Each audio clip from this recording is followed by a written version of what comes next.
Hey gang, it's JC and this is your Daily Dose for Wednesday, July 7th, 2010. A cooperative venture with Mind Active in beautiful downtown Brentwood. You can subscribe to the audio of the Daily Dose on iTunes over there in the corner. Archives at the top of the page, Dave Murray's Weather All the Time. You know, I'm on a 15-month paid vacation, and the other employees that I used to work with just dawned on me the other day. They got to go to meetings and they got to put up with office BS. And they got to fight traffic twice a day, and you got to pay for parking. You got to go to bed early. You got to get up early in the morning. A lot of days you don't feel like going to work. Then you got to go to more meetings, and you got to put up with all the nonsense from the boss, and you got to do a job every day. And not me. They're paying me my full salary to stay home every day. You know? And when I'm done with this, I'm going to get in that pool. All right? Nice message for the other employees. Sorry, guys. I didn't want it this way. It makes sense to somebody. All right, normally I do the birthdays at the end of the segment, but Ringo Starr is turning 70 today. Now, people make fun of Ringo, and I guess I understand that, but let's, be real here. We have two Beatles left, and one of these days we'll have one, and then we won't have any, and that's going to be a really sad day. So, happy birthday to Ringo on his 70th. I'll tell you, those Amber Alerts just couldn't be any more annoying when you're trying to watch something on TV. But boy, do they pay off in the end, huh? All right, the Cardinals last night. If you're like me, you went to bed, it was 9-2 or 9-3 or something like the sixth inning. I get up this morning and imagine my surprise. Ryan Franklin just completely implodes. Randy Wynn, I don't know what he's doing out there, but that's not playing right field. Probably two, maybe even three of those balls were catchable balls. I don't know what's going on, and I know it's only one game, and the Cardinals could come back tonight and win 45-0, and nobody would even remember last night's game, but this just happened again on Saturday evening, and I was there, and that pissed me off. And this does not look like a Tony La Russa team. This is a sloppy, absent-minded team. You got guys thrown to the wrong base, out of position, not backing one another up. You got weak throws from the outfield, bad throws in the infield. You got Brendan Ryan flipping balls from his heels, which violates the fundamentals of physics and certainly baseball fundamentals. You got guys thrown to the wrong base. I don't care if he is an all-star. Matt Holliday does not know how to go back to the wall on a deep fly ball. We've had a couple of home runs this year that were catchable balls and instead ended up home runs because Matt Holliday doesn't know how to turn, put his head down, run to the wall, and then look up and try to catch the ball. The man doesn't know how to play left field. So, you got Albert straying so far away from first base that he's practically playing second, and then when he's base running, I don't know what he's doing out there. But I admire, Albert's aggressive base running, but by the same token, you just don't hit a ground ball and then take off around first and head for second. I mean, this goofy stuff going on.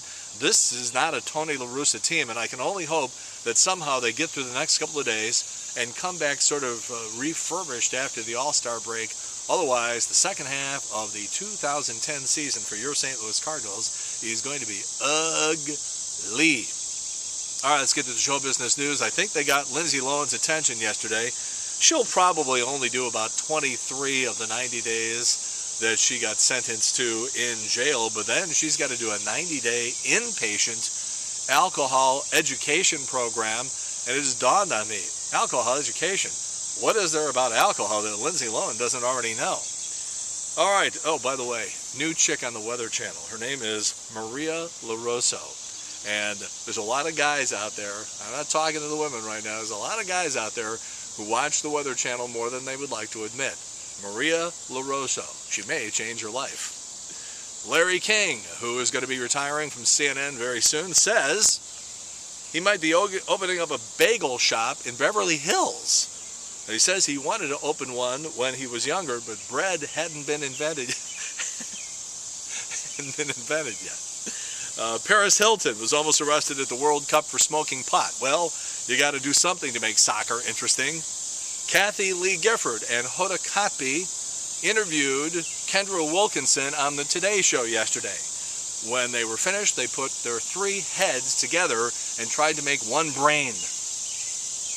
A third of women surveyed admit to choosing their chubbiest friends to be bridesmaids at their weddings so they will look skinnier in comparison. You guys, you women, you do stuff that my brain isn't even big enough to think of.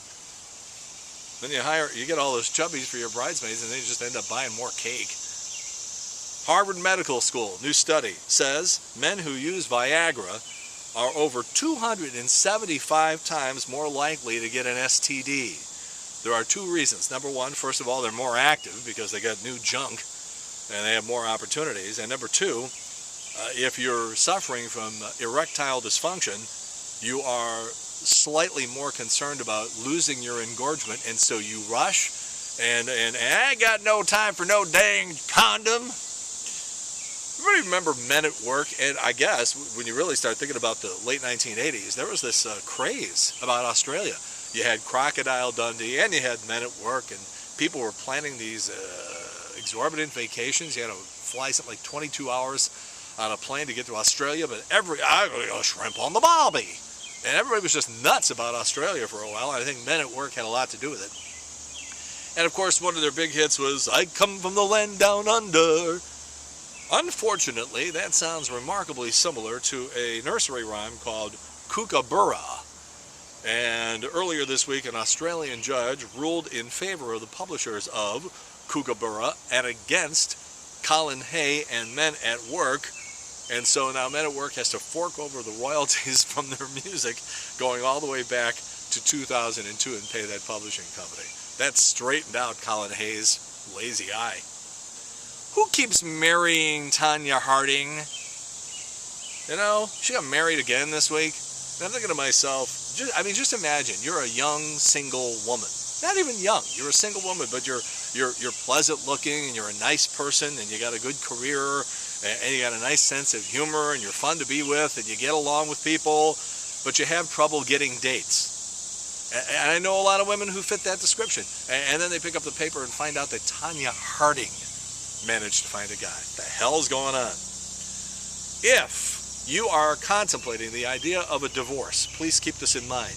If you're into the whole social networking thing and you've been on Facebook a lot, it turns out that these divorce lawyers can go back as far as 5 years to look at stuff that you may have posted on Facebook or conversations that you may have engaged in. So keep that in the back of your mind. 5 years is a long time. You better think it over. Sometimes it takes the rest of the world a little bit of time to catch up with things that I tell you about and that I spot early on. And I've spotted this on one of those message boards. Hello, yes, I hope it's one of ours. So I spotted this on one of these online message boards yesterday. People are now starting to talk about Julian Grace at Channel 4. I started talking about this guy from the minute he popped up on screen like 2.5 years ago. And I wrote this quote down. He's everything that's wrong with TV news. I said that on the air 2 years ago. This is a guy who used to be a reporter, general assignment reporter on Channel 4, and then they stuck him on their morning show. He is overly dramatic, he is hokey, he is gimmicky, and really takes this sort of gimmickry to new levels that I've never seen before.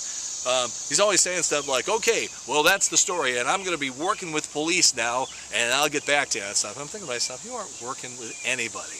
Half the time at 6 o'clock in the morning, the cops aren't even up yet. And then he does this thing, you got to see this, where at the end of his report, you're supposed to be looking at the camera, and you're supposed to say, all right, that's the story from here. I'm Julian Grace, KMOV Channel 4. Back to you guys. But this is what he does, and I should push my hat back a little bit so you can see my eyes. Because this is what he does. He'll say, for now, Julian Grace Channel. I don't know what the hell he's looking at. What's he looking at? You expecting an attack? What a goof. To quote the guys in Office Space, he said, no talent ass clown. All right, JC's Video Village today, going back to 1998 for an old Drew Barrymore interview. Watch how it ends. And also JC's Wayback Machine is going back to 1998 during the McGuire-Sosa home run chase, but it's just as McGuire is about ready to break the thing, and it actually is unintentionally funny. Not necessarily the news, is Albert and Mark McGuire. JC's Eye Candy today. Some planes at the air show buzz in the ballpark over the weekend. It's really cool. Great pictures from Bill Greenblatt. Tomorrow, really good old TV shows that still haven't popped up on DVD. Why? We'll tell you. In the meantime, that's it. Your Daily Dose for Wednesday, July 7th, 2010. In the meantime, we've beaten this one to death. Have a good one. See you later. Bye!